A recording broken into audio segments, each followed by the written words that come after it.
வேட்பு மனுக்கள் கோரப்பட்ட நேரத்திலே உங்களுடைய வேட்பு மனுக்கள் நிராகரிக்கப்படுகின்றன.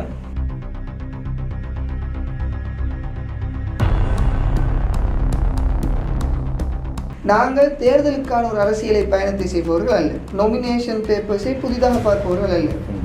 வாய்ஸோடு இருக்கின்ற போது சுமார் 12-13 தேர்தல்களுக்கு நொமினேஷன் நிரப்பியவர்கள் நாங்கள். அவை இங்கு நாங்கள் எந்த தவறையும் விடவில்லை. ஆனால் இந்த நல்லாட்சிக்கான என்எஸ்டிஜி கட்சி அவர்களுடைய கொடி லோகோவை பயன்படுத்துகிறீர்கள். ஆனால் உங்களுடைய கட்சியின் பேர் தூய தேசத்திற்கான கட்சி என்று இருக்கின்றது. எவ்வாறு இருந்தாலும் புத்தளத்துக்கென்று ஒரு கட்சி இதுவரைக்கும் வரலாற்றிலே யாராலும் உருவாக்கப்படவில்லை. நாங்கள் உருவாக்கினோம். காரணம், இந்த வரலாற்றில் இடம் பிடிக்க வேண்டும் என்பதற்காக அல்ல, சுயாதீனமான அந்த அன்றைய கால பகுதியிலே சொன்னீர்கள் அரசியலுக்குள் வரவே மாட்டேன் என்று. ஊருக்கான முடிவுகளை நாங்கள் எடுக்க வேண்டும். இதற்கு யாருடைய அனுமதியும் தேவையில்லை. அரசியல்வாதிகளை நம்பி இருந்த ஒரு இஷாமரிக்கார் அந்த நேரம் அரசியலுக்குள் தேவைப்படவில்லை. புத்தளம் மாநகர சபை, கல்பிட்டி பிரதேச சபை, வண்ணாத்துவில்லு பிரதேச சபை, புத்தளம் பிரதேச சபை ஆகிய 4 சபைகளிலும் தூய தேசத்திற்கான கட்சி இரட்டை கொடி சின்னத்திலே தங்களுடைய வேட்பாளர்களை களமிறக்கி இருக்கிறது. யார் ஆட்சி செய்கிறார்கள் என்பது பார்ப்பதல்ல, மக்களுக்கு தேவையான அடிப்படையான விடயங்களை கொண்டு வந்து கொடுப்பது. ஆகவே எங்களுடைய ஆட்சி அமைந்தால் மாத்திரம்தான் அபிவிருத்தி செய்வோம், ஆகவே ஏனையவர்களுக்கு கொடுக்காதீர்கள் என்று அவர்கள் சொல்வார்கள் என்றால் மக்களை மடையர்கள் ஆக்குறார்கள். என்பிகள் இனி இல்லை என்று தலைக்கு மேலால் அடிக்கின்ற அந்த எல்லையிலேயே எங்கள் மீது நம்பிக்கை வைத்தவர்கள் இப்போது முஸ்லிம்களை திட்டமிட்டு முஸ்லிம்களின் அதிகாரம் மிக்க சபைகளிலே முஸ்லிம்கள் இல்லை, முடிவெடுக்கக்கூடிய சபைகளில் முஸ்லிம்கள் இல்லை. புத்தளம் மாவட்டத்தில் இருக்கக்கூடிய மக்கள் செய்ய வேண்டிய முதலாவது கடமை சிந்தித்து வாக்களிக்க வேண்டும். புத்தளத்தில் என்று ஒரு அரசியல் கட்சி இல்லை, புத்தளத்திற்கென்று ஒரு தேசிய அடையாளம் இல்லை. அந்த அடையாளங்களை எல்லாம் நாங்கள் எடுக்க வேண்டுமாக இருந்தால் எங்களுக்கென்று ஒரு கட்சி உருவாக்கப்பட வேண்டும். உருவாக்கி இருக்கிறோம். இப்போது நீங்கள் அவற்றை அங்கீகரிக்க வேண்டும். உங்களுடைய வாக்குகள் மாத்திரம்தான் அவற்றை அங்கீகரிக்கும். இன்று ஊடகங்கள் முழுவதும் தூய தேசத்திற்கான கட்சியின் பெயர் வருவதற்கு காரணம், கடந்த தேர்தலிலே நீங்கள் தந்த அந்த 7000 வாக்குகள். இந்த தேர்தலிலே 7000க்கும் மேற்பட்ட வாக்குகளை நாங்கள் பெற்றெடுப்போமாக இருந்தால் நிச்சயமாக உங்களுடைய குரலாக, உங்களுடைய மனசாட்சி எதை பேச விரும்புகிறதோ, உங்களுடைய பிரச்சனைக்கான நீதியான தீர்வு எங்கு இருக்கிறது என்று நீங்கள் நினைக்கிறீர்களோ அவற்றை பேசக்கூடிய குரலாக நாமும் நமது வேட்பாளர்களும் இருப்போம்.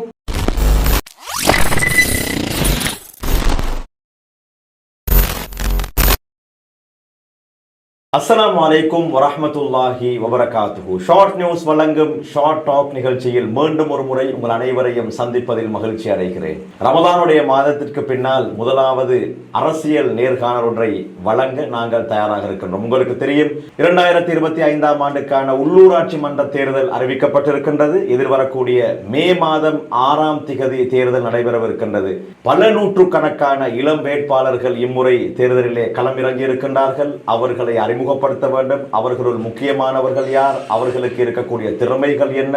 இப்போது இந்த நாட்டிலே ஆட்சி மாற்றம் இடம்பெற்றிருக்கின்றது. ஒவ்வொரு ஊர்களிலும் அதே போன்று மாற்றங்கள் நிகழ வேண்டும் என்று மக்கள் எதிர்பார்த்து கொண்டிருக்கின்றார்கள். ஊழல் இல்லாதவர்கள் ஆட்சிக்கு வர வேண்டும் என்ற மிகப்பெரிய ஒரு ஆசையோடு மக்கள் இருக்கின்றார்கள். இந்நிலையிலே இம்முறை தேர்தலிலே களமிறங்கக்கூடிய முக்கியமானவர்களை அறிமுகப்படுத்தலாம் என்று நாங்களும் நினைத்திருக்கிறோம். அந்த வகையிலே இன்றைய முதலாவது நிகழ்ச்சியிலே நாங்கள் உங்களுக்கு அறிமுகப்படுத்த போவது தூய தேசத்திற்கான கட்சியின் தலைவர் இஷாம் மரிக்கார் அவர்கள். இவர்கள் புத்தளம் மாவட்டத்தைச் சேர்ந்தவர். நிகழ்ச்சிக்குள் அவர்களை சலாம் கூறி அன்போடு வரவேற்றுக் கொள்கிறேன். அஸ்ஸலாமு அலைக்கும் வரஹ்மத்துல்லாஹி வபரகாத்துஹு. வலைக்கும் ஸலாம் வரஹ்மத்துல்லாஹி வபரகாத்துஹு. எப்படி இருக்கிறீங்க? அல்ஹம்துலில்லாஹ், நல்ல சுகம். கட்சி பேதம் மறந்து நான் நேசிக்கக்கூடிய சில அரசியல்வாதிகள் இருக்கின்றார்கள். அதே போன்று வளர்ந்து வரக்கூடிய அரசியல்வாதிகளும் இருக்கின்றார்கள்.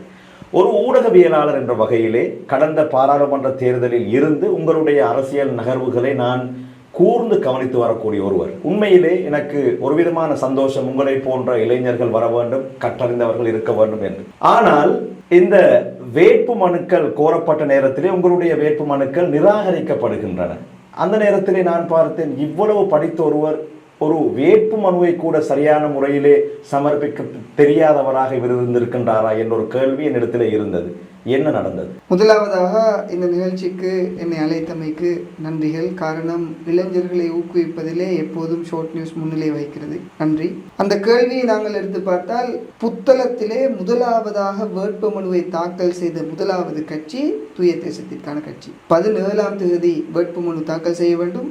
20ஆம் தேதி இறுதி நாள்.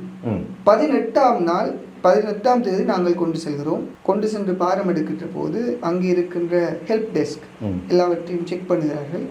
எல்லாம் சரி, சப்மிட் பண்ண சொல்கிறார்கள். சப்மிட் பண்ணிவிட்டு வந்துவிட்டோம். நாங்கள் நொமினேஷன் பேப்பர்ஸை புதிதாக பார்ப்பவர்கள் அல்ல. வாய்ஸோடு இருக்கின்ற போது சுமார் 12-13 தேர்தல்களுக்கு நொமினேஷன் நிரப்பியவர்கள் நாங்கள். அனுபவசாலிகள் இருக்கின்ற போதும் எங்களிடம் தருவது துடிப்போடு அவசரமாக செய்து முடிப்போம் எல்லாவற்றையும். அவை இங்கு நாங்கள் எந்த தவறையும் விடவில்லை. அவர்கள் தந்த கைட்லைன்ஸை பார்த்து அதற்கேற்றது போல நாங்கள் எங்களுடைய விண்ணப்ப படிவத்தை நிரப்பினோம். ஆனால் ஹெல்ப் டெஸ்கிலே செய்யப்பட வேண்டிய ஒரு விடயம் அங்கு செய்யப்படவில்லை, எங்களுக்கு மாத்திரம். அவை நாங்கள் நொமினேஷனை சப்மிட் பண்ணிவிட்டு வருகின்ற போது 20ஆம் தேதி தான் ஏனைய கட்சிகள் வேட்புமனுவை தாக்கல் செய்வதற்காக செல்கிறார்கள். அதாவது கடைசி நாள். அது வளமைதான். 17ஆம் தேதி வேட்பாளர்களை தேடுவது, 19ஆம் தேதியும் தேடுவது, 20ஆம் தேதி தான் தேடி முடிப்பார்கள். அங்கு இடம் கிடைக்காதவர்கள் இங்கேயும், இங்கு இடம் கிடைக்காதவர்கள் அங்கேயும் போவார்கள். நாங்கள் தேர்தலுக்கான ஒரு அரசியலை பயணத்தை செய்பவர்கள் அல்ல. தெளிவாக தூர நோக்கோடு சிந்திப்பவர்கள். எங்களுக்கு ஏற்கனவே வேட்பாளர்கள் திறமையானவர்கள் இருக்கிறார்கள். ஃபைல் பண்ணியாச்சு, 18 சப்மிட் பண்ணியாச்சு. we have start the work. 20ஆம் தேதி காலையிலே ஹெல்ப் டெஸ்க் மாற்றப்படுகிறது. ஹெல்ப் டெஸ்கில் கொடுக்கப்படுகின்ற தகவல் புதிதாக ஒன்று வருகிறது.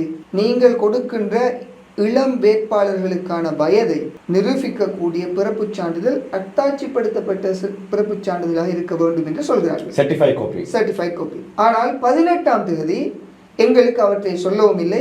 எங்களுக்கு தந்த கைட்லைன்ஸிலே அது இல்லவும் இல்லை. அதை நாங்கள் கொடுத்தது சரி. இப்போது சொல்லுகின்ற போது நாங்கள் இறுதி நாள் என்பதற்காக அங்கு யார் யார் வருகிறார்கள் என்று பார்ப்பதற்கு சென்றிருந்தோம். அங்கு இந்த தகவல் வந்ததும் உடனடியாக கமிஷனரிடம் போய் நான் கேட்டேன், 18ஆம் தேதி நாங்கள் சமர்ப்பித்த நேரம் இந்த புதிய விஷயங்களை எங்களுக்கு நீங்கள் சொல்லவில்லை. அவை உங்களுக்கு தேவை என்றால் நாங்கள் தருகிறோம். அவர் சொன்னார், ஆல்ரெடி சப்மிட் பண்ண அப்ளிகேஷனுக்கு நீங்க சப்மிட் பண்ண இயலாது, ஏன்னா நீங்க சரியா சப்மிட் பண்ணிட்டீங்க. நாங்கள் அந்த நம்பிக்கையோடு இருந்து விட்டோம். 3 மணிக்கு அறிவிக்கிறார்கள் எங்களுடைய வேட்புமனு நிராகரிக்கப்படுகிறது என்று. அவை ஒரு முறையற்ற விதத்தில் அங்கு போய் சண்டை பிடிப்பதற்கு எங்களுக்கு விருப்பம் இல்லை. எங்களுக்கு தெரியும், நாங்கள் அரசியலை பற்றவர்கள், இந்த நாட்டில் இருக்கின்ற சட்டமூலத்தை வாசித்தவர்கள். அவை நீதிமன்றத்துக்கு செல்வோம் என்று அந்த இடத்திலே உடனடியாக ஒப்ஜெக்ஷனை செய்துவிட்டு எழுத்து மூலமாக அறிவித்துவிட்டு அவர்களிடமிருந்தும் ஒரு கடிதத்தை பெற்றுக்கொண்டு அதே நாள் 21ஆம் தேதி மேல்முறையீட்டு நீதிமன்றத்தில் நாங்கள் வழக்கு தாக்கல் செய்தோம். இதுதான் விடயமே தவிர எதையும் தெரியாமல் செய்து அல்லது சிக்னேச்சர் வைக்க வேண்டிய இடத்திலே வைக்காமல், எழுத வேண்டிய இடத்தில் எழுதாமல், டெக்னிக்கல் கோளாறுகள் எதுவுமே இல்லை. இது 100% தேர்தல் ஆணையகத்தின் சட்டங்களை பின்பற்றுவதில் வந்த சில கோளாறுகள் தான் எங்களுடைய வேட்புமனுவை நிராகரித்ததை தவிர எங்களுடைய தவறு எங்களுடைய வேட்புமனுவை நிராகரிக்கவில்லை. நிச்சயமாக கடந்த பாராளுமன்ற தேர்தலிலும் கூட அந்த NPP ரெல்ல இருக்கக்கூடிய காலப்பகுதியிலும் உங்களுக்கு புத்தள மக்கள் 7000க்கும் அதிகமான வாக்குகளை தருகிறார்கள். அப்படியாக இருந்தால் உங்கள் மீது ஒரு ஆகர்ஷிக்கப்பட்டவர்கள், உங்களுடைய அரசியலை வரவேற்கக்கூடியவர்கள் அங்கே இருக்கின்றார்கள். எனவே ஒரு பலத்த நம்பிக்கையோடு தான் நீங்கள் களமிறங்கி இருக்கின்றீர்கள் என்று அங்கிருந்து வரக்கூடிய தகவல்கள் சொல்கின்றன. நானும் பலரோடு பேசியிருந்தேன்.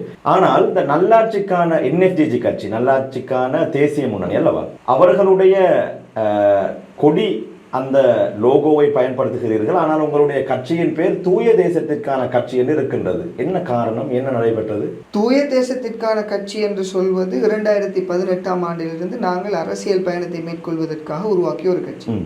புத்தளத்தில் இதுக்கு முன்னால் இருந்த சபாநாயகர்கள் இருக்கிறார்கள், நிதியமைச்சர்கள் இருக்கிறார்கள், பிரதி அமைச்சர்கள் இருந்திருக்கிறார்கள், பல பொருந்திய அரசியல் கட்சிகளின் அமைப்பாளர்கள் எல்லோரும் இருக்கிறார்கள். சில அமைச்சர்களின் வீடு கூட புத்தளத்திலே இருக்கிறது. எவ்வாறு இருந்தாலும் புத்தளத்துக்கென்று ஒரு கட்சி இதுவரைக்கும் வரலாற்றிலே யாராலும் உருவாக்கப்படவில்லை. நாங்கள் உருவாக்கினோம். காரணம், இந்த வரலாற்றில் இடம் பிடிக்க வேண்டும் என்பதற்காக அல்ல, சுயாதீனமாக. அந்த அன்றைய கால பகுதியிலே சொன்னீர்கள் அரசியலுக்குள் வரவே மாட்டேன் என்று. ஒரு காலத்திலே நாங்கள் சொன்னோம். காரணம், அரசியல்வாதிகளை நம்பி இருந்த ஒரு இஷாம் அலிகார் அந்த நேரம் அரசியலுக்குள் தேவைப்படவில்லை. ஆகவே அந்த ஸ்டேட்மெண்ட்டை நாங்கள் விட்டோம். காலத்திற்கு காலம் ஸ்டேட்மெண்ட் மாறும். ஏனென்றால் நீங்கள் அறிவுகளை புதிதாக பெறுகின்ற போது நீங்கள் இருக்கின்ற ஒரு நிலைப்பாடு புதிய நிலைப்பாடாக மாறும், தேவைகள் உணரப்படுகின்ற போது மாறும். ஆகவே நாங்கள் சுயாதீனமாக அரசியல் செய்வதற்கு இந்த கட்சியை தூக்கி வந்தோம். வேலைகளை செய்து கொண்டு போகின்ற போது எங்களுக்கு முதலாவது 2020 நடந்த உள்ளாட்சி சபை தேர்தலிலே 4 சபைகளில் தனித்து களமிறங்குகிறோம். 102 வேட்பாளர்களை தனித்து களமிறக்கிறோம். சுயாதீனமாக நாங்கள் போட்டியிடுகின்ற போது புத்தளத்தில் கோச்சி சின்னத்திலும் கல்பட்டியில் கோச்சி சின்னத்திலும் வண்ணாத்திரியில் புத்தளம் பிரதேச சபையிலே கோடாரி சின்னத்தையும் நாங்கள் பெற்றெடுக்கிறோம். அவை மக்களுக்கு ஒரு குழப்பம் வருகிறது. 4 சபைகளில் ஒரே அணி போட்டியிடுகிறது வேறு வேறு விடயங்களிலே. புத்தளத்திலே கோடாரியில் போட்டியிடுகின்றவர்கள் SLPP காரர்கள், ஆனால் வண்ணாத்திரியிலே நாங்கள் போட்டியிடுவோம். ஆகவே உங்களுக்கும் ஒட்டுக்கும் ஏதாவது சம்பந்தம் இருக்கிறதா என்று தேவையில்லாத பிரச்சனை வந்த போது பாராளுமன்ற தேர்தலில் தனியாக களமிறங்க வேண்டும் என்று உறுதியாக இருந்ததால் NFGG என்ற கட்சியும் எங்களை வந்து சந்தித்ததால் அவர்களுக்கு நாங்கள் உடன்படிக்கையோடு உங்களுடைய கட்சியின் சின்னத்தை தாருங்கள், அதனை நாங்கள் கொண்டு செல்கிறோம். எங்களுடைய கட்சி அங்கீகரிக்கப்படக்கூடிய இறுதி தருவாயிலே இருக்கிறது. அங்கீகரிக்கப்பட்டதும் நாங்கள் இந்த உடன்படிக்கையை முறித்துக் கொள்வோம் என்ற அழகான ஒரு உடன்படிக்கையோடு இளைஞர்களை ஊக்குவிக்க வேண்டும் என்ற ஒரு நிலைப்பாட்டோடு அந்த கட்சியின் தலைமை இருந்தால் எங்களுக்கு அந்த விடயத்தை தந்தது. அதனால்தான் நல்லாட்சிக்கான தேசிய முன்னணியோ அதன் தலைவரையோ அதன் கலரையோ எந்த இடத்திலும் நாங்கள் பாராளுமன்ற தேர்தலிலும் பயன்படுத்தவில்லை, இந்த தேர்தலிலும் பயன்படுத்தப் போவதில்லை. தூய தேசத்திற்கான கட்சி தான் எங்களுடைய அடையாளம். அதுதான் வளர வேண்டும். அதுதான் எதிர்காலத்திலே இந்த நாட்டுக்கு தேவையான ஒரு அரசியல் மாற்றத்தை, குறிப்பாக முஸ்லிம்களால் இயக்கப்படுகின்ற ஒரு கட்சி எவ்வாறு இருக்க வேண்டும் என்று மாற்று மதத்தவர்கள் நினைக்க வேண்டுமோ, நல்ல ஒரு அபிப்பிராயத்தை கொடுக்கக்கூடிய ஒரு கட்சியாக மாற்றி எடுக்க வேண்டும் என்பதுதான் எங்களுடைய நோக்கமாக இருக்கிறது. இதனால் தான் NFGGயை தெரிவு செய்து அவருடைய சின்னத்தை மாத்திரம் கடன் வாங்கி கொண்டோம் ஒப்பந்தத்தின் அடிப்படையில். இம்முறை உள்ளூராட்சி மன்ற தேர்தலில் வேட்பு மனுக்கள் நிராகரிக்கப்பட்ட கட்சி உங்களுடைய கட்சி மாத்திரமல்ல, பல கட்சிகளுடைய வேட்பு மனுக்கள் நிராகரிக்கப்பட்டன. பலரும் நீதிமன்றத்தை நாடினார்கள். ஆனால் உங்களுக்கு இப்போது ஒரு தீர்ப்பு கிடைத்திருக்கின்றது. அந்த தீர்ப்பு உங்களுடைய கட்சிக்கு மாத்திரமான தீர்ப்பா அல்லது யார் யாருடைய வேட்பு மனுக்கள் எல்லாம் நிராகரிக்கப்பட்டனவோ அவர்கள் அனைவருக்கும் இந்த தீர்ப்பு பொருந்துமா? இதிலே 3 விதமான குழுவினர் இருக்கிறார்கள். முதலாவது குழுவினர் பர்த் சர்டிஃபிகேட் என்கின்ற விடயத்தை அடிப்படையாக வைத்து 425 வேட்பு மனுக்கள் நிராகரிக்கப்பட்டது. அதாவது சர்டிஃபைட் காப்பி கொடுக்க இல்லை என்பதால் 425 குழுவினர் நிராகரிக்கப்பட்டிருக்கிறார்கள். இரண்டாவது குழுவினர் நிராகரிக்கப்பட்டவர்களில் 25-26 குழுக்கள் நீதிமன்றத்தை, குறிப்பாக மேல்முறையீட்டு நீதிமன்றத்தை நாடி இருக்கிறது. அதிலே முதலாவதாக வழக்கு தாக்கல் செய்தவர்கள் நாங்கள். எங்களுக்கு பின்னால் தான் ஏனைய கட்சியினரும் ஏனையவர்களும் வழக்கு தாக்கல் செய்கிறார்கள். மூன்றாவது பிரிவினர் இருக்கிறார்கள். மேல்முறையீட்டு நீதிமன்றத்திற்கு சென்று எங்களால் இவற்றை பெற்றுக்கொள்ள முடியாது, ஆகவே நாங்கள் உச்ச நீதிமன்றத்துக்கு செல்வோம் என்று ஒரு 39 வேட்புமனுக்களுக்கான மீள் பரிசீலனை செய்ய வேண்டும் என்று அங்கு செல்கிறார்கள். இந்த மூன்றிலும் முதலாவதும் இறுதியுமான 2மே நிராகரிக்கப்பட்டிருக்கு. உச்ச நீதிமன்றத்துக்கு சென்ற குறிப்பாக ஸ்ரீலங்கா முஸ்லிம் காங்கிரஸ், அந்த நேரம் காதர் மஸ்தானுடைய கட்சி, கங்காரு போன்ற இவர்கள் எல்லாம் உச்ச நீதிமன்றத்திற்கு சென்று நியாயம் கேட்டிருக்கிறார்கள். உச்ச நீதிமன்றம் அத்தனை பேருடைய வேட்புமனுக்களையும் இங்கு நாங்கள் பரிசீலிக்க முடியாது, நீங்கள் பிழையான இடத்திலே வழக்கு தாக்கல் செய்திருக்கிறீர்கள் என்று அத்தனையும் நிராகரித்திருக்கிறார்கள். அவர்கள் மேல்முறையீட்டு நீதிமன்றத்திற்கு செல்லுங்கள் என்று சொல்லியிருக்கிறார்கள். அதே நேரம் வழக்கு போடாமல் இருக்கின்ற நிறைய 420க்கும் மேற்பட்டவர்கள் வழக்கு போட்டால் வெல்ல முடியுமா வெல்ல முடியாதா என்ற ஒரு சூழ்நிலைக்குள் இருந்து போடாமல் இருக்கிறார்கள். அவர்களும் இந்த தீர்ப்பிற்கு உரியவர்கள் அல்ல. அவை அவர்கள் நீதிமன்றத்தை திங்கட்கிழமைக்கு முன்னால் நாடினால் அவர்களுக்கு இந்த தீர்ப்பு கிடைக்கும். எங்களுடைய விடயம், நாங்கள் போராடுகின்ற போது ஏனைய சட்டத்தரணிகளும் இதற்காக உதவி செய்தார்கள். எங்களுடைய சட்டத்தரணிக்கு காரணம் எல்லோருக்கும் சேம் கேஸ். அவை எங்களுக்கு தீர்ப்பு வருகின்ற போது அங்கு ஜட்ஜ் மிக தெளிவாக சொன்னார், இந்த தீர்ப்பு தான் இதே கேட்டகரியில் யார் யாரெல்லாம் வழக்கு தாக்கல் செய்திருக்கிறார்களோ அவ்வளவு பேருக்கும் இதே தீர்ப்பை தான் கொடுங்கள். 227 எங்களுடைய வழக்கு இலக்கம். அவே முழு நாட்டிற்கும் ஒரு சுயாதீனமான ஆலைக்குழுவுக்கு எதிராக வழக்கு தாக்கல் செய்து அது வென்றது மாத்திரமல்லாமல் அந்த வெற்றியை ஏனைய அரசியல் கட்சிகளுக்கும் ஏனைய சுயாதீன குழுக்களுக்கும் ஒரு தீர்ப்பாக கொண்டு சென்ற அந்த பெருமை, அந்த சந்தோஷம் தூய தேசத்திற்கான கட்சிக்கும் புத்தளம் மாவட்டத்திற்கும் இருக்கிறது என்பது எங்களுக்கு கிடைத்த முதலாவது ஒரு வெற்றியாக இருக்கிறது. நிச்சயமாக, அதாவது இது ஒரு மகத்தான வெற்றி என்றே சொல்ல வேண்டும். ஒரு இளைஞனாக உடனடியாக செயற்பட்டு அவசரமாக ஒரு தீர்ப்பையும் எடுத்து, நான் நேற்றைய முன்தினம் எல்லாம் சமூக வலைத்தளங்களிலே பல பதிவுகளை பார்த்து உங்களுடைய சட்டத்தரணிகளை புகழ்ந்து பலரும் எழுதியிருந்தார்கள். உங்களுடைய சட்டத்தரணிகளையும் இந்த இடத்துல ஞாபகப்படுத்திக் கொள்ளுங்கள். அவர்களை ப்ரமோட் பண்ணுவது எங்களுடைய நோக்கம் அல்ல. இருந்தாலும் நீதியை வேண்டி அவர்கள் போராடி இருக்கின்றார்கள். எனவே அவர்கள் பாராட்டுக்குரியவர்கள் தானே. நிச்சயமாக, அதாவது நீதிபதியை முதலாவது பாராட்டியாக வேண்டும். சரியான ஒரு தீர்ப்பினை வழங்கி இருக்கிறார், சரியாக விசாரித்து இந்த தீர்ப்பினை பெற்றுத் தருவதற்காக எங்களுக்கு உதவி செய்த மிஸ் ஷஹிதா பாரி உண்மையிலேயே சிறப்பான ஒரு ஆர்கியூமெண்ட் செய்யக்கூடிய ஒரு சொலிசிட்டர் ஜெனரல். இவங்களுக்கு சப்போர்ட்டாக புத்தளத்தில் இருக்கின்ற எங்களுடைய ஊரை சார்ந்த எங்களுடைய மண் வாசனையை சுமந்த அஜிராசர் அவரும் இந்த கேஸிலே சமமாக நின்று பல விசாரணைகளை செய்தவர்கள். அதே நேரம் வேட்புமனுவை எழுதியவர்கள், ஒரு சிலர் வேட்புமனுவை எழுதிய எங்களுடைய சட்டத்தரணிகள் அசீம் லோயர், அதே நேரம் எங்களுடைய ஹம்சத் என்று சொல்லக்கூடிய ஒரு எல்லாம் இளம் சட்டத்தரணிகள். அவர்களின் பேரை சொல்வதில் நான் சந்தோஷம் அடைகிறேன். இவர்கள் எல்லாம் ஊக்கப்படுத்த வேண்டியவர்கள். இவர்கள் தவறு செய்து விட்டார்கள் என்று ஒரு மூத்தவர் எழுதியிருக்கிறார், அதனால் தான் வேட்புமனு நிராகரிக்கப்பட்டிருக்கிறது என்று. இல்லை, வேட்புமனு யாருடைய தவறாலும் நிராகரிக்கப்படவில்லை. இது தேர்தல் ஆணையம் செய்த தவறு. அதை இந்த தீர்ப்பு உறுதியாக சொல்லுகிறது. அவை இவர்கள் எல்லாம் சரியான விடயங்களை செய்து ஒரு குழுவாக செயற்பட்டு தான் நாங்கள் இந்த விடயத்தை வென்றெடுத்திருக்கிறோம். ஆகவே நீதியான விடயங்களுக்கு போராடக்கூடிய சட்டத்தரணிகள் பாராட்டப்பட வேண்டும். உங்களுடைய கேள்வி மதுவாக இருப்பதால் அவர்கள் இன்னும் வளர வேண்டும். நியாயங்களுக்காக குரல் கொடுப்பதோடு சமூக விடயங்களிலும் அவர்கள் அக்கறையோடு ஈடுபட வேண்டும் என்பது என்னுடைய வேண்டுகோளாக இருக்கிறது அவர்களுக்கு. நிச்சயமாக உங்களுக்கு தெரியும், இப்போது நாடளாவிய ரீதியிலே என்பிபி அலை இன்னும் முற்றுமுழுதுமாக அன்பாப்புலராகவில்லை. அவர்களுக்கான அலை இன்னும் இருந்து கொண்டு தான் இருக்கின்றது. இந்த பின்னணியிலே எனக்கு கேள்விப்பட்டது, இம்முறை உள்ளூராட்சி மன்ற தேர்தலிலே என்பிபி சார்பாக களமிறங்க உங்களுக்கு அழைப்பு வந்ததாகவும் நீங்கள் அதனை நிராகரித்ததாகவும், அதில் இருக்கக்கூடிய உண்மை, ஏன் நீங்கள் நிராகரித்தீர்கள் என்ற விடயங்களை தெளிவுபடுத்துங்கள். உண்மையிலே கட்சியில் இருந்து உயர்வு உறுப்பினர்கள் அவ்வாறு நேரடியாக ஒரு உத்தியோகபூர்வமான அழைப்பை ஏற்படுத்தவில்லை.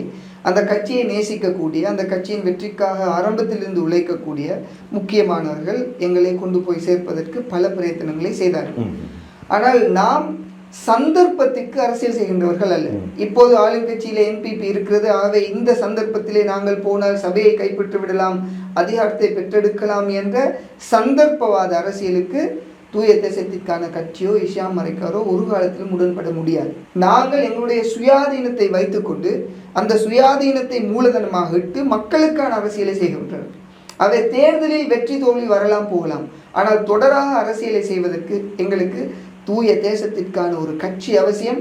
அந்த கட்சியை வளர்த்தெடுக்க வேண்டியது எங்களுடைய பொறுப்பு. எங்களை நம்பி 100க்கும் மேற்பட்ட வேட்பாளர்கள் தற்போது களமிறங்கி இருக்கிறார்கள். அவர்களுக்கு பின்னால் ஒரு ஆதரவாளர்கள் வட்டமே பெரிதாக இருக்கிறது. இவர்களை எல்லாம் பாதுகாத்து அடுத்த இடத்திற்கு கொண்டு போய் அங்கீகரிக்கப்பட்ட முதல் கட்சியாக மாற்ற வேண்டும் என்றால் நாங்கள் சில தியாகங்களை செய்ய வேண்டும். அந்த தியாகங்கள் ஆளும் கட்சியில் இருந்து வருகின்ற ஒரு அழகான அழைப்பாக இருந்தாலும் அந்த அழைப்பை எங்களால் ஏற்றுக்கொள்ள முடியாது. காரணம், என்பிபி இன்று இருக்கலாம், சிலர் சொல்லுகிறார்கள் 30 வருடங்களுக்கு இந்த ஆட்சி தொடரும் என்று. வேறு யாரும் உங்களுடைய புத்தளம் மாவட்ட எம்பி சொல்கிறார் நேற்று அடுத்த 30 ஆண்டுகளுக்கு என்பிபி ஆட்சிதான் என்று. சந்தர்ப்பத்தை நீங்கள் நழுவ விட்டு இருக்கிறீர்களோ தெரியவில்லை. அவர்கள் தாராளமாக அந்த நம்பிக்கையோடு இருக்கலாம். எங்களை பொறுத்த மட்டிலே அதனை காரணமாக வைத்து அந்த முடிவை எடுத்தால் நாங்கள் ஒரு சுயநலவாதிகள், என் கொள்கை இல்லாதவர்கள். சந்தர்ப்பத்திற்காக போகிறோம் வருகிறோம். நாங்கள் கொள்கைவாதிகள், மக்களுக்காக கொள்கைகளை போட்டிருக்கிறோம், அந்த கொள்கையோடு பயணிக்க வேண்டும். அவை சந்தர்ப்பத்தை பார்த்து என்பிபியோடு செல்வதற்கு அப்பால் மக்களுக்காக சுயாதீனமாக முடிவெடுக்கக்கூடிய இடத்திலே நாங்கள் இருக்கிறோம். உதாரணத்திற்கு புத்தளத்திலே ஒரு பிரச்சனை வருகிறது. இந்த பிரச்சனைக்கான தீர்வை இஷாம் மரைக்கார் கொடுப்பார். உதாரணத்திற்கு வண்ணாத்தியில் பிரதேச சபையிலே முஸ்லீம் ஒருவர் தலைவராக வருவது கடந்த 2 தசாப்தங்களாக இல்லாமலாக இருக்கிறது. அதற்கு முன்னால் முஸ்லிம்கள் மாத்திரம்தான் அந்த பிரதேச சபையின் தலைவர்களாக இருந்தார்கள். அங்கு இருக்கின்ற ஒரு சில இளைஞர்கள் முற்போக்காக சிந்தித்து எல்லா கட்சிகளையும் அழைத்து பெரிய பள்ளிவாசலை வைத்து எல்லோரும் வாருங்கள், ஒரு கூட்டணியாக பயணிப்போம், முஸ்லீம் தலைவரை நாங்கள் பெற்றெடுப்போம் என்று சொல்கிறார்கள். அந்த இடத்திலே உடனடியாக எழுந்து நின்று நாங்கள் அதற்கு பாசிட்டிவாக வருகிறோம் என்று சொன்னோமே தவிர ஏனைய கட்சிகள், ஸ்ரீலங்கா முஸ்லீம் காங்கிரஸாக இருக்கட்டும், அகில இலங்கை மக்கள் காங்கிரஸாக இருக்கட்டும், என்பிபியாக இருக்கட்டும், எல்லோரும் எங்களுடைய தலைமைகளை நாங்கள் கேட்க வேண்டும், எங்களுடைய அமைப்பாளர்களை நாங்கள் கேட்க வேண்டும். ஊரிலே இருக்கின்ற முக்கியமான பிரச்சனைக்கு தீர்வு எல்லோரும் ஒற்றுமையாக வருவது, அதற்கான முடிவு சுயாதீனமாக எடுக்க முடியாத நிலையில அரசியல்வாதிகள் ஊருக்கு எதற்காக? அதனால் தான் எங்களுடைய சுயாதீனத்தை விட்டு கொடுத்து விட்டு இன்னொரு கட்சிக்கு கீழே அந்த கட்டுப்பாட்டோடு இயங்குவதற்கு நாங்கள் தயாரில்லை. அதனால் தான் மரியாதையாக அந்த விடயத்தை மேலும் கொண்டு செல்லாதீர்கள், எங்களால் அந்த நிலைப்பாட்டுக்கு வர முடியாது, நாங்கள் சுயாதீனமாகவே இருந்து கொள்கிறோம் என்று சுயாதீனமாக இந்த தேர்தலை முன் கொடுக்கிறோம். மிக முக்கியமான வினா, அதாவது இத்தனை போராட்டங்களுக்கு பின்னால் களமிறங்கி இருக்கின்றீர்கள். இப்போது புத்தளம் மாவட்ட மக்கள் தெரிந்து கொள்ள வேண்டும், எந்தெந்த சபைகளிலே எப்படியெல்லாம் போட்டியிடுகிறீர்கள், சில சபைகளிலே சேர்ந்து போட்டியிடுகிறீர்களா அல்லது எல்லா சபைகளிலும் தன்னந்தனியாக உங்களுடைய இரட்டை கொடி சின்னத்தில் மாத்திரம் போட்டியிடுகிறீர்களா என்ற விடயங்களை தெளிவாக விளக்குங்கள். புத்தளம் மாநகர சபை, கல்பெட்டி பிரதேச சபை, வண்ணாத்திவில்லு பிரதேச சபை, புத்தளம் பிரதேச சபை ஆகிய 4 சபைகளிலும் தூய தேசத்திற்கான கட்சி இரட்டை கொடி சின்னத்திலே தங்களுடைய வேட்பாளர்களை களமிறக்கி இருக்கிறது. இவர்கள் தனித்து நின்று அந்த ஆட்சியை கைப்பற்றுவதற்கு தகுதியுடையவர்கள், தகமையுடையவர்கள். மக்களும் அவர்களை நம்பி கடந்த காலங்களிலே வாக்களித்திருக்கிறார்கள், இந்த முறையும் வாக்களிப்பார்கள் என்ற நம்பிக்கை இருக்கிறது. இதில் யாருமே சென்ற முறை ஒரு கட்சியிலும், இந்த முறை இந்த கட்சியிலும், அடுத்த முறை இன்னொரு கட்சியிலும் தாவி திருப்பவர்கள் அல்ல. தூய தேசத்திற்கான கொள்கையை சுமந்து உண்மையான வேட்பாளர்கள். அதே நேரம் ஒரு சிலர் எங்களை நாடினார்கள், நாங்களும் வருகிறோம் என்று வேறு வேறு சபைகளில் அவர்களுக்கு நாங்கள் சொன்னோம், தேர்தலுக்காக நீங்கள் எங்களுடைய கட்சியிலே இணைய முடியாது, அந்த ஆரம்பம் பிழையான ஆரம்பமாக இருக்கும். நீங்கள் ஏதாவது ஒரு கட்சியிலே தாராளமாக வாக்கு கேட்டு வெற்றி பெறுவதற்கு தேவையான வழிவகைகளை செய்யுங்கள், எங்களால் முடியுமான உதவிகளை நாங்கள் செய்கிறோம். காரணம் என்னவென்றால் அந்த சபைகள், குறிப்பாக புளிச்சாக்குளம் என்று சொல்லக்கூடிய ஒரு பிரதேச சபை, ஒரு பிரதேசம், அது ஆராய்ச்சி கட்டு பிரதேச சபையாக இருக்கிறது. அங்கு எங்களுடைய ஒரு வேட்பாளர் இன்னொரு கட்சியிலே களமிறங்குவதற்கு ஆசையோடு இருக்கிறார். ஆனால் நாங்கள் அந்த சபையிலே போட்டியிடவில்லை. அவருக்கு நாங்கள் சந்தர்ப்பத்தை கொடுத்தோம், இன்னொரு கட்சியை தெரிவு செய்து நீங்கள் நிலையான நேர்மையான ஒரு பிரச்சாரத்தை செய்யுங்கள், நாங்கள் உதவி செய்கிறோம். சபைக்கு வந்த பின்பு யாருக்கு நாங்கள் ஆதரவளிக்க வேண்டும் என்கின்ற விடயத்தை நாங்கள் பிறகு பேசிக்கொள்வோம் என்று சில சுயாதீனமான முடிவுகளை அவர்கள் எடுக்க வேண்டும் என்பதற்காக வழிகளை திறந்து வைத்திருக்கிறோம். அந்த அடிப்படையிலே தேசிய மட்டத்தில் சுமார் 9 சபைகளில் 1-2 வேட்பாளர்கள் என ஒரு சில வேட்பாளர்கள் எங்களுடைய கட்சியின் கொள்கையை சுமந்தவர்கள் ஒவ்வொரு கட்சிகளையும் கேட்கிறார்கள். ஆனால் அந்த கட்சிகளுக்கும் தூய தேசத்திற்கான கட்சிக்கும் எந்த உடன்படிக்கையும் கிடையாது. எங்களுடைய உறுப்பினர்கள் சுயமாக எங்களுடைய அனுமதியோடு ஒவ்வொரு கட்சியை அவர்கள் தெரிவு செய்திருக்கிறார்கள். இந்த அடிப்படையில் தான் நாங்கள் இந்த உள்ளாட்சி சபை தேர்தலை முகம் கொடுக்கிறோம். இம்முறை உங்களுடைய கட்சியை சார்ந்தவர்கள் 4 பிரதேச சபைகளை கைப்பற்ற வேண்டும் என்ற நோக்கத்திலே தான் களமிறங்கி இருக்கிறார். உங்களுடைய பிரதான ஸ்லோகன் எதுவாக அமைந்திருக்கிறது? ஊருக்கான முடிவுகளை நாங்கள் எடுக்க வேண்டும், இதற்கு யாருடைய அனுமதியும் தேவையில்லை. உள்ளூராட்சி சபை என்பது ஊரை ஆட்சி செய்யக்கூடிய ஒரு இடம். அங்கு பள்ளிவாசல்களில் பிரச்சனை வரும், வீதிகளில் பிரச்சனை வரும், அக்கம் பக்கம் வீடுகளுக்கு இடையில் பிரச்சனை வரும், கோழி பிரச்சனை வரும். இவ்வாறு நிறைய பிரச்சனைகளை தீர்ப்பதற்கான ஒரு இடம் உள்ளாட்சி சபை. ஆனால் பொதுவெளியிலே இப்படி ஒரு கருத்து இருக்கின்றது, சென்ட்ரல் கவர்மெண்ட்டுடைய ஆதரவு இல்லாமல் இப்படி செய்ய முடியாது, எனவே நீங்கள் என்பிபிக்கே வாக்களிக்க வேண்டும் என்றுதான் இம்முறை என்பிபி ஆதரவாளர்கள் வாக்கு கேட்கிறார்கள். இது உங்களுக்கு பாதகமாக மாறிவிடாதா? என்பிபி இவற்றை சொல்லுவதால் தான் நாங்கள் கவலையாக இருக்கிறோம். பழைய கட்சிகள், ஊழலோடு சம்பந்தப்பட்டவர்கள், மக்களை ஏமாற்றுபவர்கள் இவர் இப்படி சொல்வார்களாக இருந்தால் நாங்கள் ஏற்றுக்கொள்ளலாம். ஆனால் என்பிபி என்ற ஒரு கட்சி ஆளுமணியிலே தற்போது இருக்கிறது பாலிசி சேஞ்சுக்காக, உண்மைகளை நேர்மையாக செய்ய வேண்டும் என்பதற்காக, ஊழலை இல்லாமலாக்க வேண்டும் என்பதற்காக. இவ்வாறு இருப்பவர்கள் மேடைகளில் ஏறி அவ்வாறு சொல்லுவது என்பது இலங்கையில் இருக்கின்ற அரசியல் அமைப்புக்கு எதிரானது. காரணம், ஒரு ஆளும் தரப்பில் இருக்கின்றவர்கள் மாத்திரம்தான் சபைகளை ஆளுவதால் அபிவிருத்தி வரும் என்று சொல்வதற்கு அவர்களுக்கு என்ன உரிமை இருக்கிறது? அப்படி என்றால் தேர்தல் ஒன்று தேவையில்லை. ஜனாதிபதியே உள்ளாட்சி சபை தலைவர்களை அவருடைய கட்சியின் அமைப்பாளர்களாக மாற்றிவிடலாம். மக்கள் தான் ஆட்சியை நிர்வகிக்க வேண்டும்.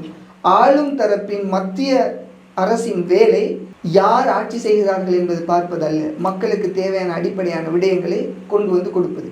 ஆகவே எங்களுடைய ஆட்சி அமைந்தால் மாத்திரம்தான் அபிவிருத்தி செய்வோம், ஆகவே ஏனையவர்களுக்கு கொடுக்காதீர்கள் என்று அவர்கள் சொல்வார்கள் என்றால் மக்களை மடையர்களாக ஆக்குறார்கள். மக்களுக்கு பொய் சொல்லி வாக்குகளை பெற்றுக் கொள்கிறார்கள். இதனை ஏனைய கட்சிகள் செய்யலாம், ஆனால் என்பிபி செய்ய முடியாது. 2019ஆம் ஆண்டு நாங்கள் என்பிபிக்கு ஆதரவு தெரிவித்தவர்கள், 2020ஆம் ஆண்டு நாங்கள் என்பிபிக்கு ஆதரவு தெரிவித்தவர்கள், 2024ஆம் ஆண்டு நடைபெற்ற ஜனாதிபதி தேர்தலிலே அவர்களுக்கு மிக தெளிவாக இரட்டை கொடி என்கின்ற சின்னமெல்லாம் நாங்கள் கைச்சாத்திருப்பதற்கு முன்னால் பொதுப்படையாக நின்று நாங்கள் சொன்னோம். சிவப்பு மையிலே ஒரு நோட்டீஸை அச்சடித்து அதிலே திசை காட்டி என்ற வார்த்தையை மறைமுகமாக போட்டு நாங்கள் துண்டு பிரசுரம் வெளியிட்டோம். கைது செய்யப்பட்டோம். அப்போ நாங்கள் அவ்வாறு ஒரு நம்பிக்கையோடு பார்க்கின்ற ஒரு ஆளுமணியாக இருக்கின்ற போது அந்த அணியிலே இருக்கின்ற வேட்பாளர்கள் மக்களை மடையர்களாக்கின்ற அரசியலமைப்புக்கு முரணாக நடப்பது என்பது அங்கு இருக்கின்ற அனுபவின் பொலிசியை கேவலப்படுத்துகிறது. அவை அவர்கள் அதை செய்யக்கூடாது. ஏனைய கட்சிகள் செய்யலாம், அவர்கள் செய்யக்கூடாது. ஆகவே எங்களை பொறுத்த மட்டிலே அமைய போகின்ற உள்ளூராட்சி சபையின் ஆளும் கதிரையில் இருக்க வேண்டியவர் யார் என்றால் வெளிநாட்டு தொடர்புள்ளவராக இருக்க வேண்டும். வெளிநாட்டிலிருந்து அபிவிருத்திகளை அள்ளி கொண்டு வருபவராக இருக்க வேண்டும். உள்ளூரில் இருக்கின்ற சரியான வளங்களை பயன்படுத்தி அதிக வருமானத்தை ஏற்படுத்தக்கூடியவராக இருக்க வேண்டுமே தவிர ஆளுமணியாக இருந்து எதையுமே சாதிக்க முடியாது. ஆளுமணியாக இருந்தால் அடுத்த 5 வருடத்திற்கு இந்த NPP அரசாங்கம் அபிவிருத்தியை சுமந்த அரசாங்கம் இல்லை. அவங்க ஊழலை இல்லாமலாக்குவதற்கு சட்டத்தை கொண்டு வருவார்கள். நாடு தடுமாறி கொண்டிருக்கின்ற நிலையத்திலே அவர்களுக்கு கானையும் ரோடையும் மாத்திரம் தான் போட முடியும். ஒரு பெரிய யூனிவர்சிட்டியை புத்தகத்துக்கு கொண்டு வர முடியாது. பெரிய விளையாட்டு திட்டங்களை கொண்டு வர முடியாது. காரணம், அவர்கள் அந்த நிலைமையில் தற்போது இல்லை. ஆகவே சர்வதேச இன்ஃப்ளூயன்ஸோடு இருக்கின்ற ஒருவர் வருவாராக இருந்தால் பொருத்தமாக இருக்கும். அந்த தகமைகள் எங்களுக்கு இருக்கிறது. நாங்கள் வெளிநாட்டிலிருந்து கோடிக்கணக்கான அபிவிருத்திகளை பாராளுமன்ற தேர்தலுக்கு பிற்பாடு கொண்டு வந்து கொடுத்திருக்கிறோம். எல்லா பாடசாலைக்கும் உதவி செய்திருக்கிறோம். சில நேரம் புகைப்படங்கள், வீடியோக்கள் வெளியே வராமல் இருக்கலாம். ஆனால் நாங்கள் செய்கிறோம். ஏனென்றால் எங்களை ஊரை நாங்கள் நேசிக்கின்றோம், எங்களுடைய மாவட்டத்தை நேசிக்கின்றோம். அந்த மாவட்டத்திற்கு தேவையான சர்வதேச தொடர்புகளை பயன்படுத்தி நிதிகளை கொண்டு வருகிறோம். இவற்றை மக்கள் தருவார்கள் என்ற நம்பிக்கை எங்களுக்கு இருக்கிறது. NPP வெல்ல இனி இல்லை என்று தலைக்கு மேலால் அடிக்கின்ற அந்த எல்லையிலேயே எங்கள் மீது நம்பிக்கை வைத்தவர்கள் இப்போது முஸ்லிம்களை திட்டமிட்டு, முஸ்லிம்களின் அதிகாரம் மிக்க சபைகளிலே முஸ்லிம்கள் இல்லை, முடிவெடுக்கக்கூடிய சபைகளில் முஸ்லிம்கள் இல்லை, அப்படி பேசியவர்கள் இன்று ருஷ்டி என்கின்ற அந்த சகோதரன் விடயத்திற்கு ஒரு நீதியை தரவில்லை. சிராஜ் மன்சூர் அவர்கள் தெளிவாக சொல்லியிருக்கிறார், நாங்கள் NPP ஆதரித்தவர்கள், ருஷ்டியுடைய நிலைப்பாட்டில் எங்களுக்கு சந்தேகம் வருகிறது என்று. அவை ஒரு முஸ்லிம்களோடு தடுமாற்றத்தில் இருக்கின்ற போது அந்த முஸ்லிம்கள் பெரும்பான்மையாக வாழக்கூடிய எங்களுடைய பிரதேசத்திலே நாங்கள் இருக்கிறோம் என்றால் 7000க்கும் மேற்பட்ட வாக்குகள் இந்த தேர்தலில் எங்களுக்கு விழுவதற்கு சாத்தியம் அதிகமாக இருக்கிறது. பாராளுமன்றம் செல்ல வேண்டிய ஒருவரை நாங்கள் பாராளுமன்றம் அனுப்பவில்லை என்ற ஒரு எதிர்பார்ப்பு மக்கள் மத்தியிலே இருக்கிறது. சென்ற பாராளுமன்ற உறுப்பினர் இதுவரைக்கும் மிகப்பெரிய வேலை திட்டங்கள் எதையுமே ஆரம்பிக்கவில்லை. நாங்கள் 2.5 கோடிக்கும் மேலதிக வேலை திட்டங்களை செய்திருக்கிறோம் அதிகாரம் இல்லாமல். இவற்றையெல்லாம் பேசுகின்ற போது மக்கள் தெளிவடைந்து உண்மைகளை புரிந்து கொண்டு எங்களுக்கு வாக்களிப்பார்கள் என்ற நம்பிக்கை தான் எங்களை தேர்தல் களத்திலே வேட்பாளராக கொண்டு வந்து நிறுத்தியிருக்கிறது. நிச்சயமாக பொறுத்திருந்தே பார்க்க வேண்டும். புத்தளம் மாவட்ட மக்கள் அவர்கள் இம்முறை என்ன முடிவை எடுக்கப் போகின்றார்கள் என்பதை. பொதுவாக தேர்தல் என்று ஒன்று வந்தால் ஒரு வேட்பாளருக்கு இன்னும் ஒரு வேட்பாளர் எப்போதுமே போட்டியாக இருப்பார். கடந்த பாராளுமன்ற தேர்தலில் நீங்கள் அலி சபீர் ரஹீமை தோற்கடிக்க வேண்டும் என்பதிலே குறியாக இருந்தீர்கள். நீங்கள் மாத்திரமல்ல, அவர் 20க்கு கை உயர்த்தினார் என்ற கோபம், தங்க கடத்தல் விவகாரம் ஒட்டுமொத்த முஸ்லிம் சமூகத்தையுமே மிகப்பெரிய கோபத்துக்குள் ஆக்கிய ஒரு விடயமாக இருந்தது. எனவே அனைவருடைய எதிர்பார்ப்பாகவும் இருந்தது 20க்கு கை உயர்த்தியவர்கள் யாருமே வெற்றி பெறக்கூடாது என்று. அது அப்படியே நடைபெற்றது. புத்தளம் மாவட்டத்திலே அலி சபீர் ரஹீமின் தோல்விக்கு நீங்கள் ஒரு பிரதானமான காரணியாக இருந்தீர்கள். இம்முறை இந்த உள்ளூராட்சி மன்ற தேர்தலிலே நீங்கள் யாரை தோற்கடிப்பதற்காக களமிறங்கி இருக்கிறீர்கள்? உங்களுடைய பிரதான எதிராளி யார்? இந்த தேர்தலை பொறுத்தவரை நாங்கள் யாரையும் தோற்கடிப்பதற்காக களத்தில் இறங்கவில்லை. நாங்கள் வெற்றி பெற வேண்டும், எங்களுக்கான அதிகாரத்தை நாங்கள் பெற்றெடுக்க வேண்டும். இவ்வாறான இளைஞர்கள் எல்லா வட்டாரத்திலும் உருவாக்கப்பட வேண்டும். தேசிய அரசியலை பேசக்கூடியவர்களாக இருக்க வேண்டும், சுயாதீன முடிவுகள் எடுக்கக்கூடியவர்களாக இருக்க வேண்டும் என்பதற்காக களத்தில் இறங்கி இருக்கிறோம். எங்களுக்கு முன்னால் இருக்கின்ற இலக்கு ஒன்றே ஒன்றுதான், சபைகளை கைப்பற்றுவதற்கு நீதியான நேர்மையான ஒரு அரசியல் பிரச்சாரத்தை செய்து எங்களுடைய கொள்கையை முன்னே கொண்டு போய் வெற்றியை பெற்றுக்கொள்வது. எங்களுக்கு போட்டியாக ஸ்ரீலங்கா முஸ்லீம் காங்கிரஸ் இருக்கிறது, NPP இருக்கிறது, அதே நேரம் சஜப மக்கள் சக்தி இருக்கிறது. இவ்வாறு ஒவ்வொரு அணியினர் இருக்கிறார்கள். எங்களை பொறுத்தவரையிலே புத்தளம் மாகாண சபையில் எங்களுக்கு எந்தவித போட்டியும் கிடையாது. நாங்கள் மிக தெளிவாக இருக்கிறோம், மக்கள் எங்களோடு இருக்கிறார்கள். காரணம், நேற்று கிடைத்த தீர்ப்பு என்பது வரலாற்றில் பொன்னெழுத்துக்களால் எழுதப்பட வேண்டிய ஒரு தீர்ப்பு. இதனை புத்தளம் மக்கள் பார்த்த விதமும் கொண்டாடிய விதமும் எங்களுக்கு தேர்தல் வெற்றியை அப்படியே தங்கத்தட்டில் வைத்து தந்தது போல இருந்தது. ஆனாலும் இறைவனை மறந்து நாங்கள் பேசக்கூடாது என்பதால் நியாயமாக தொடர்ந்து நாங்கள் அந்த வேலைகளை செய்கிறோம். கல்பெட்டி பிரதேச சபையிலே எங்களுக்கு ஆக குறைந்தது 6 ஆசனங்கள் கிடைக்கும். வண்ணாத்திகள் பிரதேச சபையிலே இன்ஷா அல்லாஹ் நாங்கள் ஒரு முஸ்லீம் தலைமைத்துவத்தை பெற்றெடுப்பதற்கு முழுமையாக வேலை செய்வோம். புத்தளம் பிரதேச சபையிலே நாங்கள் ஒரு வைஸ் சேர்மனை எடுப்பதற்கான திட்டங்களை தட்டி வருகிறோம். ஆகவே நிரந்தரமான எதிரிகளை அரசியல் களத்திலே நாங்கள் வைத்துக் கொள்ள முடியாது. ஏனென்றால் தேர்தலுக்கு பின்னால் தான் உண்மையான ஒரு தேர்தல் வர இருக்கிறது. சபையில் யார் முதல்வர் என்ற ஒரு போட்டி. அதற்கு நிரந்தர பகைவர்கள் எங்களுக்கு இருந்தால் நாங்கள் சபைக்கு அமைக்க முடியாது. அவர்கள் சுமந்திருக்கின்ற அந்த கொள்கையோடு எங்களுக்கு முரண் இருக்கிறது. அவர்கள் சரிகாண்கின்ற அந்த தலைமைகளோடு எங்களுக்கு முரண் இருக்கிறது. வேட்பாளர்களாக களமிறங்கி இருக்கின்ற எங்களுடைய சக சகோதரர்கள் சகோதரிகளிடம் எங்களுக்கு எந்த முரண்பாடும் கிடையாது. கொள்கை ரீதியாக தடுத்துக் கொள்கிறோம். அரசியலிலே போட்டியாக தேர்தலிலே மோதிக்கொள்கிறோமே தவிர தேர்தலுக்கு பின்னால் நாங்கள் அதிகப்படியான ஆசனத்தை கைப்பற்றுவோம் இன்ஷா அல்லாஹ். எங்களுக்கு துணையாக அவர்கள் இருப்பார்கள் என்ற நம்பிக்கை இருக்கிறது. அதனால் யாரும் தோற்கடிக்கப்படக்கூடாது. வெற்றி பெற தகுதியானவர்கள் வெற்றி பெற வேண்டும். அவர்கள் எங்களுக்கு ஆதரவாக வாக்களிப்பார்கள் என்பதால் நாங்கள் அந்த நிலைப்பாட்டிலே மிக தெளிவாக இருக்கிறோம். இன்றைய நாளுக்கான இறுதி வினா. தற்போதைய அரசாங்கம் பல ஊழல்வாதிகளை கைது செய்து சிறையில் அடைத்து வரக்கூடிய ஒரு காட்சியை நாங்கள் பார்க்கின்றோம். பொதுமக்களுக்கு இடையிலே மிகுந்த ஒரு வரவேற்பை அது பெற்றிருக்கின்றது. 2006ஆம் ஆண்டு 2016ஆம் ஆண்டு என்று 10-15 வருடங்களுக்கு முன்னால் நடைபெற்ற ஊழல் விவகாரங்களை எல்லாம் விசாரிக்கக்கூடிய ஒரு நிலையை நாங்கள் பார்த்து கொண்டிருக்கின்றோம். இந்நிலையிலே புத்தளத்தை பொறுத்தவரையிலே அல்ஃபா மார்க்கெட் என்ற அந்த விடயத்தை இப்போது பேச ஆரம்பித்திருக்கின்றார்கள். சில போது உங்களுடைய தலைவர் கே பாயிஸ் அவர்கள் மர்ஹூம் அவரையும் ஒரு ஊழல்வாதி என்று சித்தரிக்கக்கூடியவர்கள் இருக்கின்றார்கள். உண்மையிலே இந்த அல்ஃபா மார்க்கெட் விவகாரம் என்ன? அல்ஃபா மார்க்கெட் என்கின்ற ஒரு விவகாரம் இந்த கலையம் வரை வந்திருக்கிறது என்றால் உண்மையிலேயே புத்தளத்தின் மானம் சூறையாடப்படுகிறது என்பதுதான் என்னுடைய பார்வை. காரணம், புத்தளத்தில் இருந்து ஒரு முக்கியமான ஒரு அரசியல்வாதி கே பாயிஸ் அவர் தேசியத்திற்கு நன்கு அறிமுகமான ஒருவர். அவர் செய்த புரட்சி என்பது இன்று நாடளாவிய ரீதியிலே பேசப்பட்டு கொண்டிருக்கிறது. அவரால் உருவாக்கப்பட்ட ஒரு அல்ஃபா மார்க்கெட் என்கின்ற அந்த திட்டத்தை தெரியாதவர்கள் தாங்கள் இந்த தேர்தலிலே வெற்றி பெற வேண்டும் என்பதற்காக இல்லாத பொல்லாத விடயங்களை எல்லாம் போட்டு அவர்கள் ஊழல்வாதி என்கின்ற ஒரு பக்கெட்டுக்குள் இவரை தள்ளிவிட்டு தாங்கள் வெற்றி பெற வேண்டும் என்பதற்காக முயற்சி செய்கிறார்கள். இதற்கு பதிலாக ஒரு சிலர் தங்களுடைய ஊழலை மறைக்க வேண்டும், தாங்கள் செய்த தவறுகளை மறைக்க வேண்டும் என்று அவற்றை பூசி மொழியை கொண்டிருக்கிறார்கள். நாங்கள் எந்த ஊழலோடும் சம்பந்தப்படாதவர்கள். ஆனால் 2008ஆம் ஆண்டிலிருந்து கே பாயிஸ் அவர்களோடு இருக்கின்றவர்களின் அடிப்படையில் 2012ஆம் ஆண்டு இந்த திட்டம் அவருடைய தலையிலே உதிக்கின்றது. என்னவென்றால், அன்றைய காலப்பகுதியில் இருந்த அரசாங்கம் சுற்றுலா தலமாக கல்பெட்டி பிரதேசத்தை அறிவிக்கின்றது. அங்கு வெளிநாட்டு பிரயாணிகள் வந்து போகிறார்கள். ஆனால் அவர்கள் புத்தளம் நகருக்கு வர மாட்டேங்கிறார்கள். அவர்கள் கல்பெட்டிக்குள்ளேயே நின்று போய்விடுகிறார்கள். புத்தளத்திற்கு இவர்களை இழுத்து வர வேண்டுமாக இருந்தால் புத்தளத்தில் சம்திங் இருக்கும். அதற்காக அவர் கொண்டு வந்த திட்டம் தான் அல்ஃபா, டெல்டா, பீட்டா என்று சொல்லக்கூடிய ஒரு அழகான திட்டம். இந்த திட்டத்தை எல்லாம் இன்று இது பற்றி பேசுபவர்களுக்கு தெரியாது. ஏனென்றால் அவர்கள் அந்த காலப்பகுதியில் பாயிஸோடும் இல்லை, அரசியல் களத்திலேயும் இல்லை.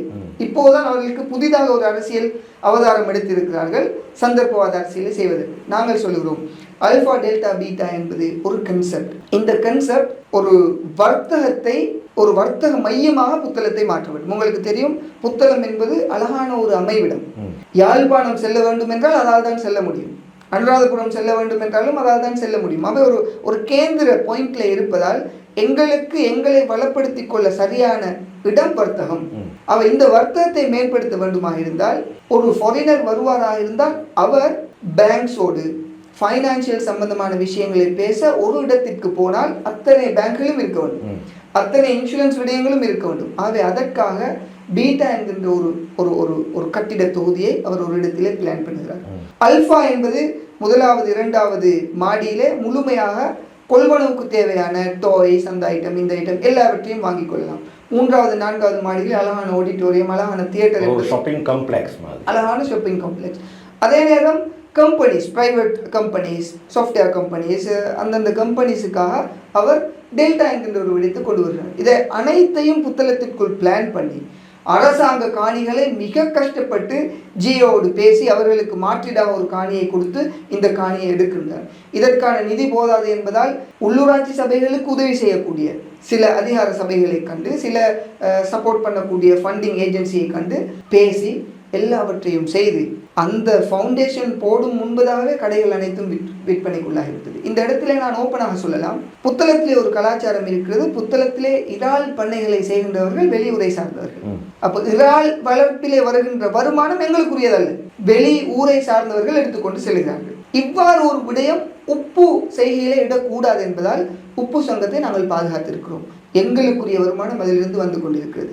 எங்களுடைய மக்கள் பயனடைகிறார்கள். இந்த ஷாப்பிங் காம்ப்ளெக்ஸிலே வெளியூரை சார்ந்தவர்கள் கடைகளை வாங்குவதற்கு முந்திக் கொண்டிருந்த சூழலிலே எங்களுடைய மறைந்த தலைவர் அவர்கள் வெளிப்படையாக அவற்றை சொல்லாமல் ரகசியமாக அவர்களுக்கு அவற்றை விற்பனைக்கு கொடுக்கவில்லை.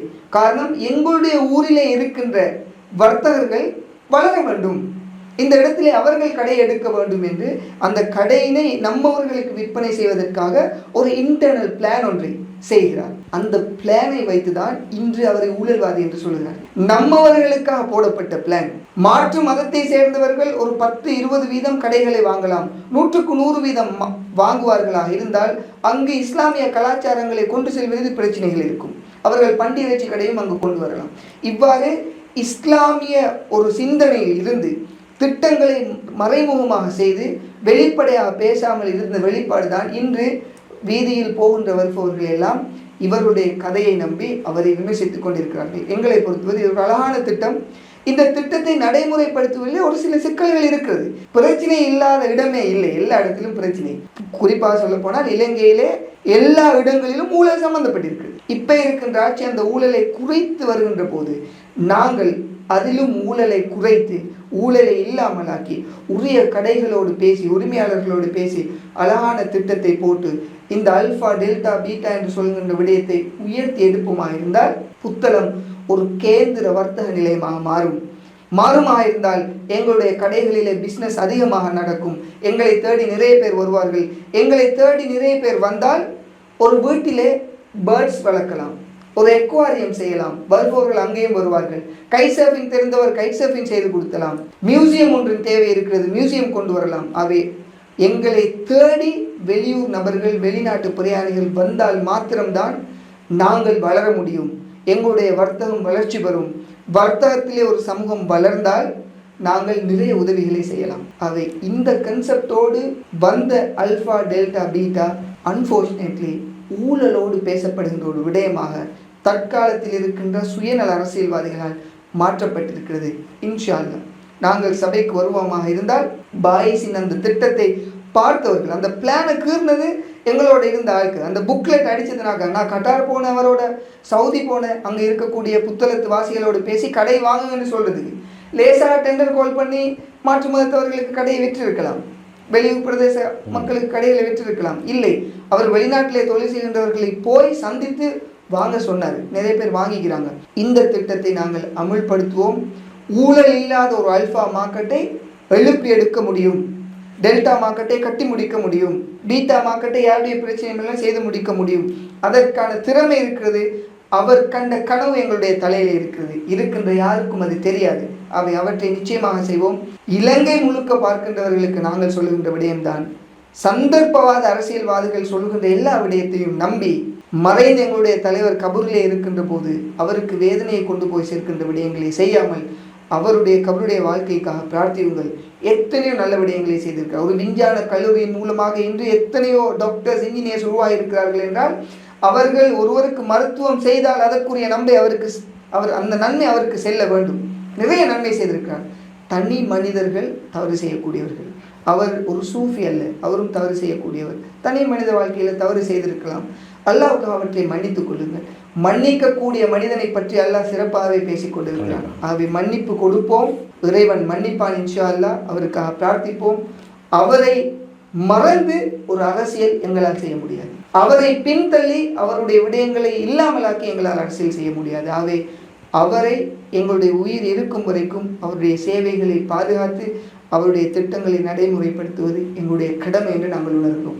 நிச்சயமாக. இறுதியாக சொல்லுங்கள், இந்த நிகழ்ச்சியை முழுமையாக பார்த்து கொண்டிருக்கக்கூடிய புத்தளம் மாவட்ட மக்கள் 4 சபைகளை கைப்பற்ற வேண்டும் என்பதுதான் உங்களுடைய நோக்கம். அந்த 4 சபைகளை நீங்கள் கைப்பற்ற வேண்டுமாக இருந்தால் புத்தளம் மாவட்ட மக்கள் தான் உங்களுக்கு வாக்களிக்க வேண்டும். உங்களுடைய கேமராவை பார்த்து இறுதியாக நீங்கள் அவர்களுக்கு சொல்லக்கூடிய மெசேஜை சொல்லிவிடுங்கள். புத்தளம் மாவட்டத்தில் இருக்கக்கூடிய மக்கள் செய்ய வேண்டிய முதலாவது கடமை சிந்தித்து வாக்களிக்க வேண்டும். புத்தளத்தில் என்று ஒரு அரசியல் கட்சி இல்லை, புத்தளத்திற்கென்று ஒரு தேசிய அடையாளம் இல்லை. அந்த அடையாளங்களை எல்லாம் நாங்கள் எடுக்க வேண்டுமாக இருந்தால் எங்களுக்கென்று ஒரு கட்சி உருவாக்கப்பட வேண்டும். உருவாக்கி இருக்கிறோம். இப்போது நீங்கள் அவற்றை அங்கீகரிக்க வேண்டும். உங்களுடைய வாக்குகள் மாத்திரம்தான் அவற்றை அங்கீகரிக்கும். இன்று ஊடகங்கள் முழுவதும் தூய தேசத்திற்கான கட்சியின் பெயர் வருவதற்கு காரணம் கடந்த தேர்தலிலே நீங்கள் தந்த அந்த 7000 வாக்குகள். இந்த தேர்தலிலே 7000க்கும் மேற்பட்ட வாக்குகளை நாங்கள் பெற்றெடுப்போமாக இருந்தால் நிச்சயமாக உங்களுடைய குரலாக, உங்களுடைய மனசாட்சி எதை பேச விரும்புகிறதோ, உங்களுடைய பிரச்சனைக்கான நீதியான தீர்வு எங்கு இருக்கிறது என்று நீங்கள் நினைக்கிறீர்களோ அவற்றை பேசக்கூடிய குரலாக நாமும் நமது வேட்பாளர்களும் இருப்போம். ஆகவே பொய் பிரச்சாரங்களுக்கு உங்களுடைய மூளைக்கு வேலை கொடுக்காமல் சரியாக பகுத்தறிந்து சரியாக திட்டமிட்டு வருகின்ற மே 6ஆம் தேதி இரட்டை கொடி சின்னத்திற்கு வாக்களித்து புத்தளம் மாநகர சபை, புத்தளம் பிரதேச சபை, கல்பிட்டி பிரதேச சபை, அதே நேரம் பண்ணாத்தீவு பிரதேச சபையிலே எங்களுடைய கட்சிக்காரர்களை வெற்றி பெற செய்யுங்கள். இறைவனை சாட்சியாக வைத்து சொல்கிறோம், உரிமையோடு நீங்கள் எங்களுக்கு கேள்விகளை எழுப்பலாம். பொறுப்போடு, பொறுப்புத்தன்மையோடு, அமானிதத்தை பேணி ஆட்சி செய்வதற்கு நாங்கள் தயாராக இருக்கிறோம். எங்காவது ஒரு இடத்திலே நாங்கள் தவறு செய்கிறோம் என்பது ஆதாரத்தோடு உங்களுக்கு தெரிகிறது என்றால் கையிலே செருப்பை எடுத்துக்கொண்டு வாருங்கள். சபையிலே இருந்தால் எங்களுக்கு அடிப்பதற்கான உரிமையை நாங்கள் தருகிறோம். அந்த அளவு பொறுப்போடு நாங்கள் செய்வதற்கு தயாராக இருக்கிறோம். இனி முடிவு உங்களுடைய கையிலே. இறைவனை சாட்சியாக வைத்து சரியான முயற்சியை செய்கிறோம். எந்த முடிவு வந்தாலும் அவற்றை ஏற்றுக்கொள்ளக்கூடிய பக்குவமும் அதனை எடுத்து நடக்கக்கூடிய அழகான ஒரு சிந்தனையும் எங்களுக்கு இருக்கிறது. இன்னும் ஒரு சந்தர்ப்பத்திலே உங்களை சந்திக்கும் வரை விடைபெறுகிறேன். நன்றி. எது எவ்வாறாக இருந்தாலும் தூய தேசத்திற்கான கட்சியின் எதிர்கால திட்டங்களை மிக தெளிவாக சொல்லியிருந்தார். என்னுடைய எல்லா வினாக்களுக்கும் அழகான பதில்களை வழங்கியிருந்தார். பொதுவாக இளைஞர்களை வளர்த்து விட வேண்டும் என்பது எங்களுடைய மிகப்பெரிய நோக்கமாக இருக்கின்றது. அந்த வகையிலே இஷாம் அலிகார் போன்ற கற்றறிந்த இளைஞர்கள் எதிர்காலத்திலே அரசியலிலே வர வேண்டும் என்பது எங்களுடைய அவாவாக இருக்கின்றது. அந்த அடிப்படையிலே இன்றைய முதலாவது நிகழ்ச்சிக்கு எங்களுடைய அழைப்பை ஏற்று எங்களுடைய கலையகத்திற்கு வந்து என்னுடைய எல்லா வினாக்களுக்கும் பதில் சொன்ன தூய தேசத்திற்கான கட்சியின் தலைவர் இஷாம் அலிகார் அவர்களுக்கு நன்றிகளை தெரிவித்துக் கொள்கின்றேன். ரொம்ப நன்றி. ஜிசாக்கல்லாக இவ்வாறான ஒரு சந்தர்ப்பத்தை ஏற்படுத்தி தந்ததுக்கு, அதே நேரம் சீனியோரிட்டி என்ற அடிப்படையிலே உங்களிடமிருந்து நாங்களும் பலவற்றை கற்றிருக்கிறோம். ஊடகத்தில் நீங்கள் செய்கின்ற விடயங்களை பார்க்கின்ற போது நிறைய நல்ல விடயங்கள் இருக்கிறது. ஊடகம் என்று வருகின்ற போது சுயாதீனம் மிக முக்கியமானது. ஆகவே எந்த சைடும் எடுக்காமல் சரியாக கொண்டு செல்கிறீர்கள். ஆகவே வாழ்த்துக்களை தெரிவிப்பது, புத்தளம் மக்கள் சார்பாக வாழ்த்துக்களை தெரிவிப்பது என்னுடைய கடமை செய்கிறேன். இன்ஷா அல்லாஹ் உங்களுடைய பயணம் தொடர வேண்டும். எங்களால் முடியுமான முழுமையான ஆதரவை தந்து நல்ல ஒரு முடிவினை நோக்கிய ஒரு பயணமாக இது இருக்கும் என்பதால் சந்தர்ப்பத்திற்கு வழிவிட்ட இறைவனுக்கும் உங்களுக்கும் நன்றி. ரொம்ப நன்றி. வீடியோக்களை மிஸ் பண்ணாமல் பார்க்க இன்றே ஷார்ட் நியூஸ் யூடியூப் சேனலை சப்ஸ்கிரைப் பண்ணுங்கள்.